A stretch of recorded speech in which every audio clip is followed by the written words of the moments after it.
నేను అతని నీడను కూర్చుంటిని, అతని ఫలము. యేసయ్యలో ఫలం ఉంది. హల్లెలూయా.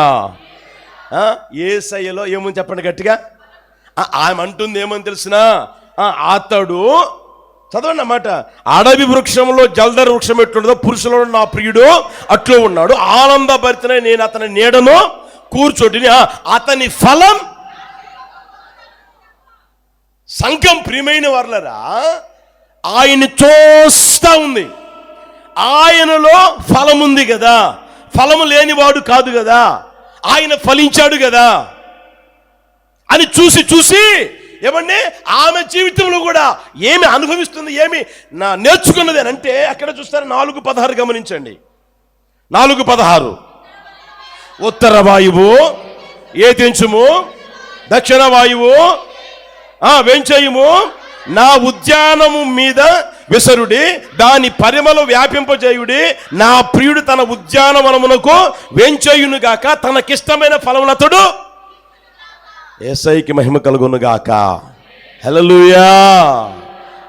ఆ ఉద్యానవనం ప్రియమైన వాళ్ళరా ఉన్న ఆ చెట్లన్నీ ఎలా మారిపోయాయంటే ఏమండి ఫలాలు ఫలిస్తానే ఉన్నాయి. ఆ సంఘం ప్రియమైన లేదా ఆమె ఫలములు ఫలిస్తానే ఉంది. ఫలిస్తూ ఏమన్నమాట, ఆమె అన్నమాట ఏంటంటే ఉత్తర వాయువు ఏదించు, దక్షిణ వాయువు ఏదించుము, నా ఉద్యానవనం మీద విసరుడి, దాని పరిమళములు వ్యాపింపజేయండి, నా ప్రియుడు తన ఉద్యానవనమునకు వేంచేయును గాక, ఎందుకంటే తనకిష్టమైన ఫలములు. హల్లెలూయా. అంటే ఆమె చూడండి ఫలములు ఫలించే స్థితిలోనికి వచ్చింది. యేసు ప్రభువును చూసింది, ఆయన ఫలం గమనించింది, ఆయన ఫలం నా జిహ్వకు మధురముగా ఉంది అని ఆశపడింది. ప్రియమైన వాళ్ళరా, ఆకలి కొనది. ఆ తర్వాత ఆమె కూడా ఏమైందంటే ఫలములు ఫలించింది. ఈ రోజున మన జీవితం కూడా ఎలా ఉండాలి అంటే వాక్యం వినడం పోవడం కాదు, కానీ యేసయ్య ఎవరై అంటే ఫలములు ఫలించిన వారు. హల్లెలూయా, హల్లెలూయా. ఆ ఫలములు ప్రియమైన వాళ్ళరా మన వ్యక్తిగత జీవితంలో ఫలించగలిగిన స్థితిలోనికి వచ్చుదుము గాక, ఆయన మనల్ని జ్ఞాపకం చేసుకొనును గాక. హల్లెలూయా, హల్లెలూయా. మనం ఫలములు ఫలిస్తే ఆయన వచ్చి తనకిష్టమైన ఫలాలు ఏం చేస్తాడంట, ఆయన ఎప్పుడు ఆకలే కొని ఉంటాడు కనుక తనకిష్టమైన ఫలాలు భుజిస్తానే ఉంటాడు. ఇంకా చూస్తారా 7వ అధ్యాయం 13వ వచనం చూడండి. అక్కడే 7వ అధ్యాయం 13వ వచనం, పుత్రదాత వృక్షము సువాసన నిచ్చుచున్నది, నా ప్రియుడా నేను నీ కొరకు దాచి ఉంచిన నానావిధ శ్రేష్ఠ ఫలములు పచ్చివియో పండువియో మా ద్వార బంధముల మీద. యేసయ్యకి మహిమ కలుగును గాక. ఆమె అంటా ఉంది, పుత్రదాత వృక్షము శ్వాసనిచ్చుచున్న నా ప్రియుడా నేను నీ కొరకు దాచి ఉంచిన నానా విధములైన. ఒకటి కాదు ప్రియమైన వాళ్ళ, ఒకటి కాదు. హల్లెలూయా. మార్కెట్కి మీరు వెళ్ళారనుకోండి, ఒకటే తీసుకుంటారా? యాపిల్ కావాలి, యాపిల్లే తీసుకుంటారా? అడిగి పోయేసరికి ఏమంటే కన్ను కొడుతుంది అంటారు చూడండి. కన్ను కుట్టిందో లేదో అక్కడ కనపడిన కివి తెస్తారు, తర్వాత డ్రాగన్ తెస్తారు, తర్వాత ఇంకేంటి చెప్పండి, జామ తెస్తారు, తర్వాత చెప్పొచ్చుగా కాయలు. ఆ కాయలని ఆ ఫలాన్ని తీసుకొని వచ్చి ఇంట్లో పెట్టుకుంటారు. అవునా కదా? ఈమె కూడా చూడండి ప్రియమైన వాళ్ళరా, ఆమె అంటున్న మాట తెలిసిన, అయ్యా నా ప్రియుడా నేను నీ కొరకు దాచి ఉంచిన నానావిధ, ఒకటి కాదు నానావిధ శ్రేష్టమైన ఫలములో పచ్చివియో పండువియో అన్నీ తీసుకొని వచ్చి నా దగ్గర పెట్టాను. నీకు ఏది కావాలంటే అది తినండి. యేసయ్యకి మహిమ కలుగును గాక. రోజున క్రీస్తు శరీరం అనే సంఘంగా మనం తీర్చిదిద్దబడుతూ ఉండగా మన వ్యక్తిగత జీవితం ఎలా మారిపోవాలి అంటే ఫలములు ఫలించుదుము గాక. మారు మనసు పొందిన నీవు మారు మనసు తగిన ఫలాలు ఫలించుదువు గాక. హల్లెలూయా. నీతిగా బ్రతుకుతూ ఉన్న నీవు నీతి ఫలములు ఫలించుదువు గాక. వెలుగు ఫలములు ఫలించుదువుగాక, ఆత్మ ఫలము ఫలించుదువుగాక. హల్లెలూయా. ఈ ఫలాలన్నీ నువ్వు ఫలిస్తూ ఫలిస్తూ ఫలిస్తూ ఉంటే ఆయన ఏ రోజైనా నీ దగ్గరికి రాని నీలో ఏం కనపడతా ఉంటాయి? గట్టిగా చెప్పండి. ఆ ఫలాలు కనిపిస్తాయి కనుక ఆయన వచ్చి తనకిష్టమైన ఫలాన్ని తిని ఆకలి తీర్చుకుంటాడు. ప్రియమైన వాళ్ళ యేసయ్యకి మహిమ కలుగును గాక. ఆయన ఆకలి తీర్చగలగాన ఆ స్థితి ఏంటంటే మన ఫలములు ఫలించాలి. అంటే ఆయన మనం ఏర్పరచుకున్నదైనా నియమించుకున్నదైనా దేనికై అంటే ఫలములు ఫలించాలి ఫలించాలి అనే ఆ స్థితిని ఆయన కోరుకుంటా ఉన్నాడు. అందుకని మనకు ఉండవలసింది ఆకలి ఉండును గాక. ఏ ఆకలి అంటే ఫలాలు ఫలించాలి, నేను ఎంతకాలం ఇలాగే ఉండాలి అనేది ఆలోచన రావాలి. ఎంతకాలం నా బ్రతికి ఇలాగే ఉండాలి, ఎంతకాలం ఇంకా నేను పాడు పనులు చేస్తూ ఉండాలి, మందిరానికి వెళ్తున్నాను కదా, ఇంకా ఎంతకాలం సిగరెట్ మానకుండా ఉండాలి, ఇంకా ఎంతకాలం ఏమండి పేకాట ఆడకుండా ఉండాలి, ఇంకా ఎంతకాలం ఇలాంటి దరిద్ర పనులను నేను చేయాలి, లోకస్తులు చేసినట్టుగా చేయాలి, ఆచారాలు చేయాలి అనే ఆలోచన నీకు వచ్చి అవి మాని నానా విధమైన శ్రేష్టమైన ఫలములు ఫలించుదువుగాక. యేసయ్యకి ఇష్టమైన ఫలములు ఫలించుదువుగాక. ఫలించాలనే ఆకలి నీకు ఉండగలగ. నేను ఫలించాలి, నా దేవుని కోసం నేను ఫలాలు ఫలించాలనే ఆకలి అనేది నీకు ఉంటే నిశ్చయముగా ఆ కార్యం నా ప్రభు నెరవేర్చును గాక. కొరింథీయులకు రాసిన మొదటి పత్రికల 12వ అధ్యాయం 31వ వచనం కూడా చూడండి.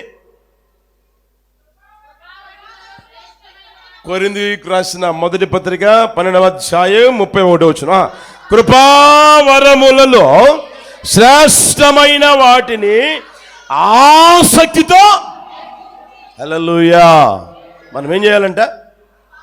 ఆసక్తితో అపేక్షించాలి.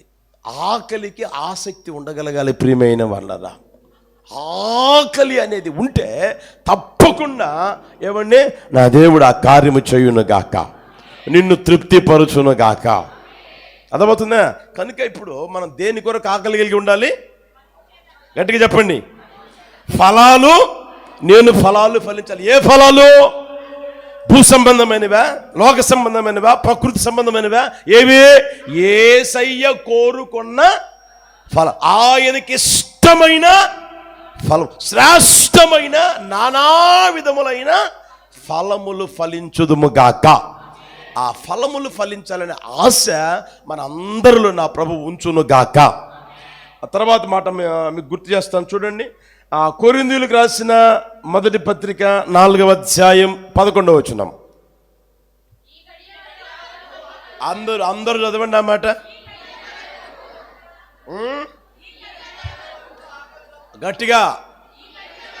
గట్టిగానండి ఆ మాట. ఈ గడియ వరకు ఆకలి దప్పులు కలవారము. చాలు చాలు చాలు, ఆ మాట మాత్రం పలకండి. ఈ గడియ వరకు ఆకలి దప్పులు గలవారము. దైవజన పౌలు గారు ఈ లోకంలో సంచరిస్తున్న ఆ రోజుల్లో ప్రియమైన వాళ్ళరా ఆయనకి కూడా ఆకలి అనేది ఉంది. చెప్పాను కదా, మనిషి అన్న తర్వాత ఏముంటుంది? గట్టిగా చెప్పండి. బతికి ఉన్న మనిషికైతే, ఆత్మ సంబంధంగా బతికి ఉన్న మనిషికైతే ఏముంటుంది? ఆకలి అనేది ఉంటుంది. చనిపోయిన వ్యక్తికి అయితే ఆకలి అనేది ఉండదు అనుకోండి. అర్థమవుతుందా? ఈ లోకం విడిచిపోయిన వ్యక్తికి ఆకలి ఉంటుందా? ఉండదు కదా. బ్రతికి ఉన్నంత కాలం ఆకలి అనేది ఉంటుంది. ఆకలి అవుతూనే ఉండగలగాలి. హల్లెలూయా. లేకపోతే రోగం వచ్చింది అనుకుంటారు, లేకపోతే ఈ లోకం విడిచి పోయారు అని చెప్తా ఉంటారు. ప్రియమైన వాళ్ళరా, ఆయన కూడా చూడండి ఈ లోకంలో సంచరిస్తున్న రోజుల్లో ఆయన అంటాడు ఈ గడియ వరకు, అంటే వాళ్ళకి పత్రిక రాసే ఆ సమయం వరకు కూడా ఆయన రాసిన మాట తెలిసిన, ఈ గడియ వరకు మేము ఆకలి దప్పులు కలిగి ఉన్నాము. వాస్తవమే, కాదన్నంలే. అదేవిధంగా ఆయన శరీర సంబంధమైన ఆకలిని గురించి ఏ రోజు పెద్దగా మాట్లాడలేదు, ఏ రోజు పెద్దగా వాటి గురించి ఆలోచన కూడా చేయలే. మీరు బైబిల్ అక్కడెక్కడ గమనిస్తే తిండి ఉండేది. చెప్పండి, తిండి కడుపు కోసమే, కడుపు తిండి కోసమే, రెండు కూడా నాశనమైపోతాయి అన్నాడు. కడుపు ఉండేది తిండి కోసమే, తిండి ఉండేది కడుపు కోసమే. ఇక దేనికైనా ఉందే కడుపు? చెప్పండి. ఇక దీనివల్ల ఇంకొక ఉపయోగం ఏమైనా ఉందా? కడుపు వల్ల ఇంకొక ఉపయోగం ఉందని చెప్పండి ఒకసారి. ఉందా? ఏమీ లేదు. కడుపు ఉండేది తిని కోసమే, తిండి ఉండేది కడుపు కోసమే, అంతే. అవి రెండు పాడైపోతాయి అన్నాడు. మరి ఏ ఆకలి నీకు ఉంది పౌలు గారు? ఏ ఆకలితో నీ వ్యక్తిగత జీవితం నడిపించబడుతూ ఉంది? ఏ ఆకలి కలిగి నీ జీవితం కొనసాగించావు అని ఆయన అడిగితే ఆయన అంటాడు, చూడండి ఒక మాట అక్కడే 9వ అధ్యాయం 16వ వచనం. 9వ అధ్యాయం 16వ వచనం. నేను సువార్తను ప్రకటించుచున్నను, నాకు అతిశయ కారణము లేదు. సువార్తను ప్రకటింపవలసిన భారము నా మీద మోపబడి ఉన్నది. అయ్యో, నేను సువార్తను ప్రకటింపకపోయిన ఎడల, ఆ మాట చూడండి ప్రియమైన వాళ్ళు, ఎంత బాధతో, ఎంత భారంతో, ఎంత వేదనతో ఆ మాట తెలియజేస్తా ఉన్నాడు. నేను సువార్తను ప్రకటించుచున్నను, నాకు అతిశయము లేదు. సువార్తను ప్రకటింపవలసిన భారం నా మీద ఉంది. సువార్తను ప్రకటించకపోతే ఏమంట? నాకు శ్రమ, నాకు శ్రమ అని అన్న ఆ వ్యక్తి ఆ ఆకలి కలిగి వ్యక్తిగత జీవితాన్ని కొనసాగిస్తానే ఉన్నాడు. సువార్తను ప్రకటించాలి, సువార్తను ప్రకటించాలనే ఆ భారం ఏమండి, లేదా ఆకలి ఆయన్ని ఏం చేసింది తెలిసిన ప్రియమైన వాళ్ళరా? సమయమందును అసమందును ప్రకటించగలిగేటట్లుగా చేసింది. అంత మాత్రమే కాదు, అర్థమవుతుందా? సముద్ర తీరాలు కూడా ఏమన్నా నలుగురు చేరి ఉన్నారంటే అక్కడికి పోయి సువార్తను ప్రకటించారు. ఇళ్లలో కొంతమంది ఉన్నారంటే ఆ ఇళ్లకు పోయి దేవుని వాక్యాన్ని బోధించాడు. కోటలో ఏమండి ఆయన తీసుకుపోయి కోటలో పెడితే ఆ కోటలో కూడా దేవుని వాక్యాన్ని బోధించాడు. ప్రయాణం చేస్తున్నప్పుడు ప్రకటించాడు. ఆయనలో ఉన్న ఆకలి, సువార్తను ప్రకటించాలనే ఆకలి అతగాని ప్రియమైన వారు మౌనముగా ఉన్నీలా. యేసయ్యకి మహిమ కలుగును గాక. హల్లెలూయా. సమయం ఉన్నా సమయం లేకపోయినా, తిండి ఉన్నా తిండి లేకపోయినా, ఏమండి కట్టుకునే దానికి మంచి బట్టలు ఉన్నా లేకపోయినా, ఏమండి పరిస్థితులన్నీ ప్రతికూలంగా ఉన్నా అనుకూలంగా ఉన్నా, ఎలాంటి స్థితుల్లో ఆయన జీవితం నడిపించబడుతున్న ఏ రోజు కూడా ఏమండి సువార్తను ప్రకటించాలి అన్న ఆకలి లేకుండా ఆయన జీవించలేదు. ప్రియమైన వాళ్ళరా, స్వార్థను ప్రకటించాలనే ఆకలితో ఆయన జీవితం నడిపించబడినట్లుగా దేవుని వాక్యంలో మనకు స్పష్టంగా తెలియజేస్తా ఉంది. ప్రియమైన వాళ్ళరా, అట్టి కృపతో యేసు నామములో ప్రభు మనందరినీ నింపును గాక. హల్లెలూయా, హల్లెలూయా. స్వార్థను ప్రకటించాలనే ఆకలి ఏమంటే ప్రతి ఒక్కరికి విరివిగా ఉండగలగాలి, ఎక్కువగా ఉండగలగాలి. మందిరంలో అడుగుపెట్టే ప్రతి ఒక్కరి మీద నా ప్రభు కుమ్మరించును గాక. ఉద్యోగం చేస్తున్నావా? ఉద్యోగం చేసే చోట విత్తనాలు విత్తు. అర్థమవుతుందా? నీ సాక్ష్యం ఏదేదో చెప్పాల్సిన అవసరం లే, నీ సాక్ష్యం చెప్పు చాలు. దేవుడు నీ జీవితంలో చేసిన ఆశ్చర్యమైన కార్యాలు, ఘనమైన గొప్ప కార్యాలు, నీ స్థితిని మార్చాడే, ఆ మార్చబడిన ఆ జీవితం చెప్పు చాలు. నువ్వు బైబిల్ అంతా నువ్వు చెప్పాల్సిన అవసరం ఏమీ లేదు. బైబిల్ ఉన్నదంతా నువ్వు చెప్పాల్సిన అవసరం లేదు. ప్రియమైన వాళ్ళరా, అర్థమవుతుందా? ఎక్కడైనా సరే ప్రయాణం చేస్తున్నావా, ప్రయాణం చేసే చోట, ప్రయాణం చేసే ఆ సమయంలో, అది రాత్రి మధ్యాహ్నమా లేదా అర్ధరాత్రి, అది ఎప్పుడైనా సరే సమయం దొరికిందా యేసయ్యను గూర్చి తెలియజేయుదువుగాక. హల్లెలూయా, హల్లెలూయా. గొర్రె ఏం చేయాలి చెప్పండి? గొర్రె ఏం చేయాలి? గొర్రెని గట్టి చెప్పండి. గొర్రె ఏం చేయాలి? గొర్రెని కనాలి. యేసు నామములో అట్టి కృప అనుగ్రహించును గాక. సంవత్సరానికి ప్రభువా ఒక గొర్రె నేను కనాలయ్యా, ఒక గొర్రె నేను కనాలన్న ఆ తపన ఏమన్నా ఆకలి నీకు ఉండగలిగితే నా దేవుడు తృప్తిపరచును గాక. నా ద్వారా ఒక ఆత్మ నెలకొకటి లేదా 6 నెలకొకరు లేదా సంవత్సరానికి ఒక్కరు నా ద్వారా మందిరానికి రావాలి ప్రభువా అనే ఆకలి నీకు ఉండును గాక. చూడండి, మన కోసం ఎంతో మంది ప్రార్థన చేశారు, మన కోసం ఎంతో మంది కన్నీరు విడిచారు, మన కోసం ఎంతో మంది ఏమంటే స్వార్థను ప్రకటించారు. గనుకే ఈ రోజున ఈ స్థితిలో మనం ఉండగలుగుతున్నాం. ప్రియమైన వాళ్ళరా, స్వార్థ అందని ప్రాంతాలు ఎన్ని, స్వార్థ అందుతున్న ఆ ప్రాంతాలు ఎన్ని, ఇంకా యేసు ప్రభు దేవుడని తెలియని ప్రాంతాలు ఎన్ని ఉన్నాయి? ఎంతమంది ఉన్నారు? నీ బంధువుల్లో, నీ రక్త సంబంధికులు, నీకు తెలిసిన వారు, అయిన వారిలో నీ నోరు ఎవరితో మాట్లాడుతుందో వారందరిలో, నీ కళ్ళు ఎవరైతే చూస్తుందో వారందరిలో అందరూ యేసుప్రభుని ఎరిగిన వారేనా? అందరు యేసుప్రభుని ఎరిగిన వారేనా? లేదు కదా. ఉల్లిపాయల గురించి చెప్తాం, కాకరకాయల గురించి చెప్తాం, కోడిగుడ్ల గురించి చెప్తాం, పెట్రోల్ గురించి చెప్తాం, తర్వాత చెప్పండి బట్టల గురించి ఏంటిది? అది అక్కడ ఉంది, అది ఏదది చెప్పొచ్చుగా. పోస్తారు, రోజు షాపింగ్ పోస్తుంటారు కదా. ఏంటది? వర్ధమాన మార్కులో పలానా పలానా పలానా బాగా చీప్గా ఉన్నాయి, అవి చెప్తాం. ఆ తర్వాత ఫుల్ వాయిల్ చీరలు కూడా పలానా చోట ఉన్నాయి, కలర్లు భలే ఉన్నాయి, అసలు ఎప్పుడు చూడలేదు, అంత అంత చూడ ముచ్చటగా ఉన్నాయి. ఇవన్నీ నువ్వు చెప్పగలుగుతా ఉన్నావు, కానీ యేసయ్యను గురించి చెప్పగలుగుతున్నావా? నీ జీవితంలో యేసయ్య చేసిన ఆశ్చర్యమైన కార్యాన్ని, ఆ క్రియని నువ్వు చెప్పగలుగుతున్నావా? యేసయ్యను ప్రకటించగలుగుతున్నావా? సువార్తను ప్రకటించగలుగుతున్నావా? యేసు నామములో ఆకలి ఉండును గాక. హల్లెలూయా, హల్లెలూయా. మందిరములో అడుగు పెట్టే ప్రతి ఒక్కరికి యేసయ్య ఈ ఆకలి అనుగ్రహించును గాక, ఈ ఆకలితో ప్రభు నింపును గాక. ఈ ఆకలి కలిగి జీవించగలగాలి ప్రియమైన వాళ్ళ. ఒక మాట చూడండి, బైబిల్లో చాలాసార్లు చదివాను, ఆ మాట నాకు ఎందుకో బాగా నచ్చింది. చూడండి, 15వ అధ్యాయం 20వ వచనం, రోమాపత్రిక 15వ అధ్యాయం 20వ వచనం.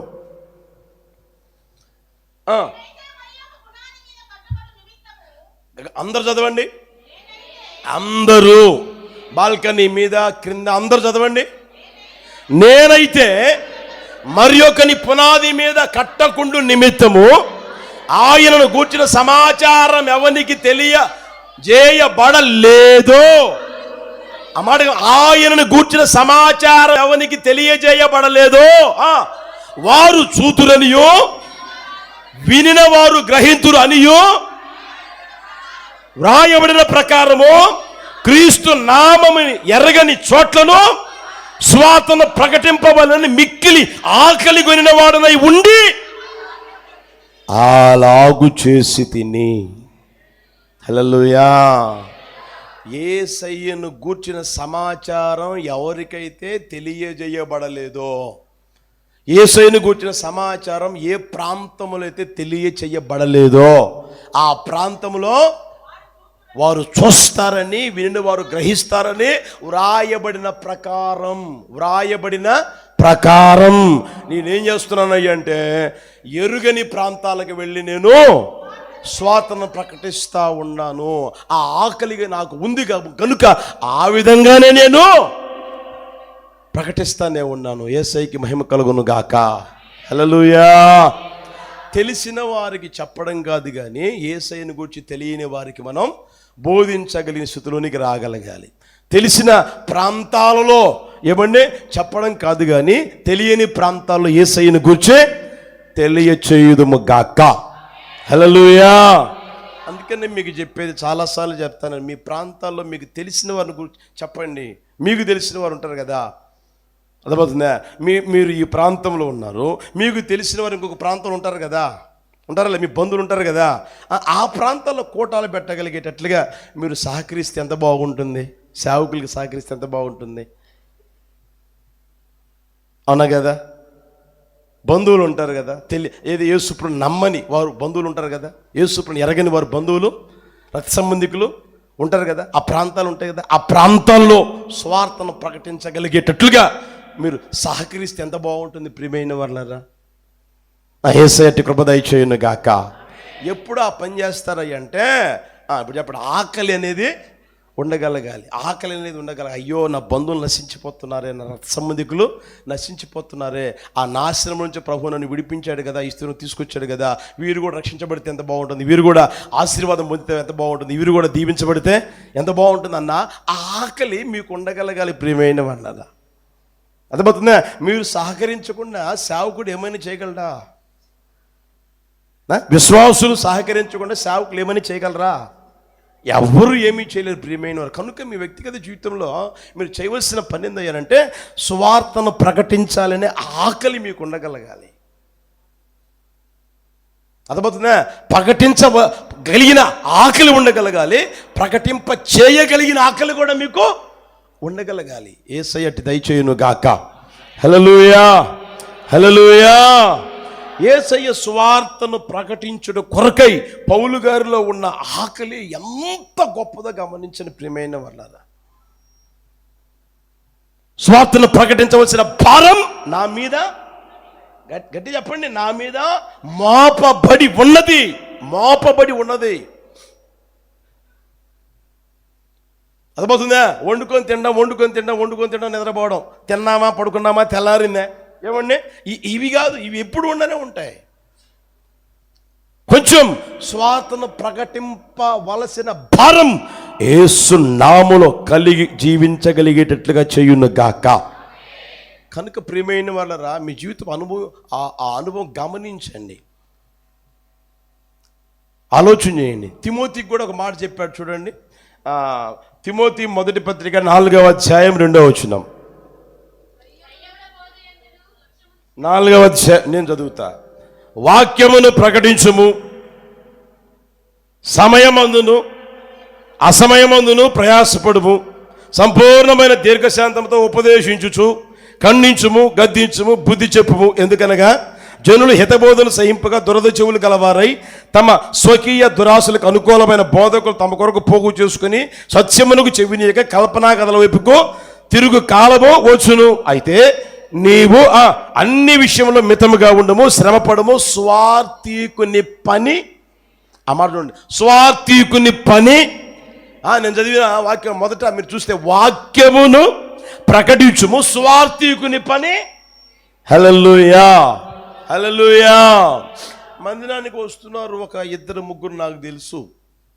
స్వార్థ ప్రకటిస్తూ ఉంటే నాకు బాగా సంతోషం, వాళ్ళని చూస్తూ ఉంటే. స్వార్థను ప్రకటిస్తూ ఉంటారు. స్వార్థను ప్రకటించడం అంటే ఇట్లాంటి మైకి పెట్టుకొని, బాక్సులు పెట్టుకొని, ఏమండి ఇలాంటి సౌండ్ సిస్టమ్ అంతా పెట్టుకొని ప్రకటించడం కాదు. ఆ రోజుల్లో ఏమున్నాయి? యేసుప్రభు రోజుల్లో ఏమున్నాయి? అపోస్తుల రోజుల్లో ఏమున్నాయి? ఇంటింట ఏం చేశారంట? ఇంటింట స్వార్థను బోధించారు, దేవుని వాక్యాన్ని గురించి ప్రకటించారు, ఇంటింట బోధించారు. ఈ రోజున ఒకవేళ ఆ అవకాశం ఉంటే మంచిదే, అవకాశం లేదా ఏమండి ఉన్నది చేయొచ్చు కదా. 4 ట్రాక్స్ ఉంటాయి కదా, కరపత్రాలు ఉంటాయి కదా, ఆ కరపత్రాలు తీసుకొని ఏమండి నీకు చేతనని కాడికి నువ్వు పంచుతా ఉంటే ఎంత బాగుంటుంది. హల్లెలూయా, హల్లెలూయా. నీ ప్రాంతంలో నువ్వున్న ప్రాంతంలో, లేదా బస్ స్టాండ్లో, లేదా ఏమంటే రైల్వే స్టేషన్లో, ఎక్కడైనా సరే విరోధంగా మాట్లాడే వారితో కదా నేను అనేది. అర్థమవుతుందా? అలాంటి పరిస్థితులు లేని చోట స్వార్థను ప్రకటిస్తే ఎంత బాగుంటుంది, అలాంటి పనులు చేస్తే ఎంత బాగుంటుంది. ఓ తల్లిగారు అనారోగ్యంతో బాధపడుతూ ఉంది. అనారోగ్యంతో ఆమె పాపం ఇలాంటి పని చేస్తూ ఉంటుంది. ఊరు తిరిగి, ప్రాంతాలు తిరిగి ఆ ట్రాక్స్ పంచుతా, యేసుప్రభుని నమ్ముకోండి చెప్పుకుంటూ తిరుగుతూ ఉంటుంది. ఆ తల్లి అనారోగ్యం వచ్చి కాస్త మంచాన పడిన తర్వాత కాస్త బాధపడుతూనే ఉంది.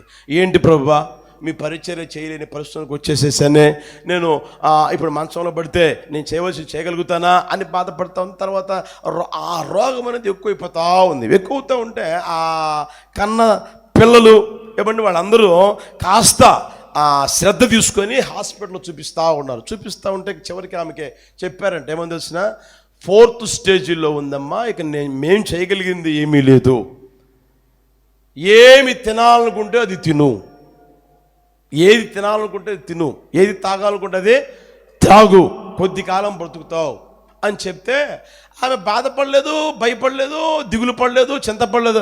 అమ్మో నేను చచ్చిపోతాను,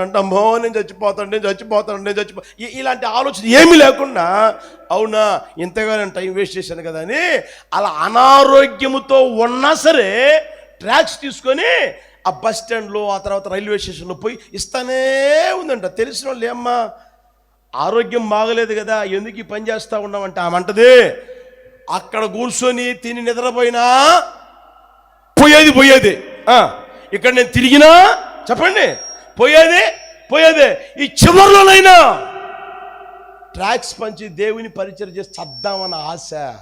యేసయ్యకి మహిమ కలుగును గాక. హల్లెలూయా హల్లెలూయా. ఇప్పుడు పోయేవారు ఎవరు ఆపుతారా? ఎవడన్నా ఆపగలిగాడు ఈ రోజు వరకు? ఏ రోజైనా సరే పోయేదే. ప్రభువు రాకడ ఆలస్యమైతే ఎవరైనా దానికి అతీతులు కారు, ఎవరు కారు. ప్రియమైన వాళ్ళు ఎలాంటి వారని కారు. అయితే ఈ పోయేలోపే నువ్వు ఎంతగా సువార్తను ప్రకటించగలుగుతావు, ఎంతమందిని యేసు దగ్గరికి తీసుకురాగలుగుతావు, ఎంతమందికి యేసయ్యను గురించి తెలియజేయగలుగుతావు, యేసయ్యను గురించి తెలియజేసి రక్షణలోనికి నువ్వు నడిపించగలుగుతావు. హల్లెలూయా హల్లెలూయా. ఆ ఆకలి నీకు ఉండును గాక. నువ్వు గుండెల మీద ధైర్యంగా చేపెట్టుకొని చెప్పగలవా? నీ మనస్సాక్షి నీకు చెప్తుందా? ఇదిగో పలానా వ్యక్తి నేను మందిరానికి తీసుకొచ్చాను, పలానా వ్యక్తి నేను మందిరానికి తీసుకొచ్చానని చెప్పగలవా?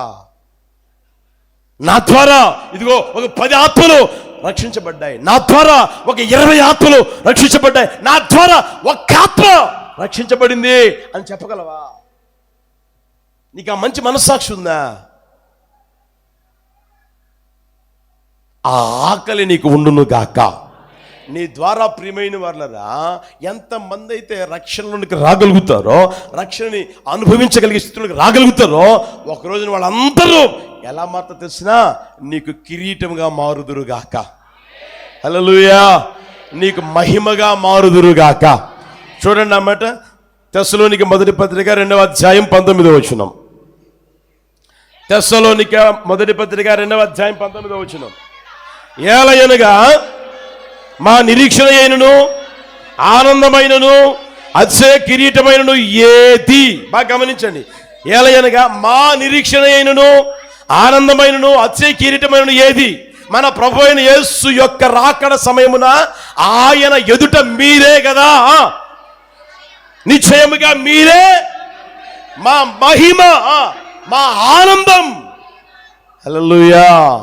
ఎంత మందినైతే ప్రియమైన వారు స్వార్థను చెప్పి యేసయ్య దగ్గరికి నడిపించగలుగుతారు, వాళ్ళందరూ నీకు మహిమగా ఉంటారు, నీకు కిరీటంగా ఉంటారు, వారు నీకు ఆనందముగా ఉందురుగాక.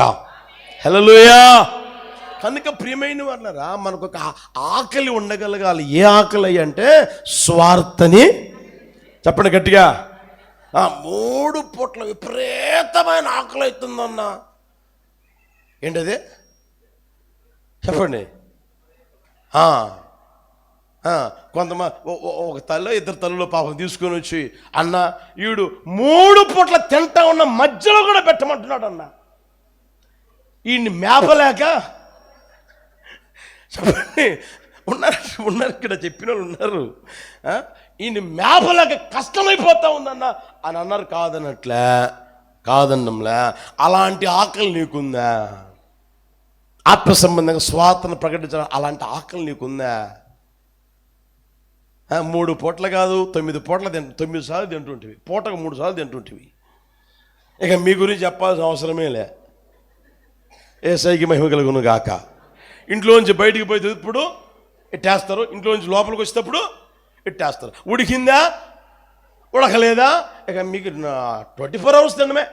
మధ్యలో అర్ధరాత్రి ఏమైనా తినకుండా ఉంటారేమో కానీ.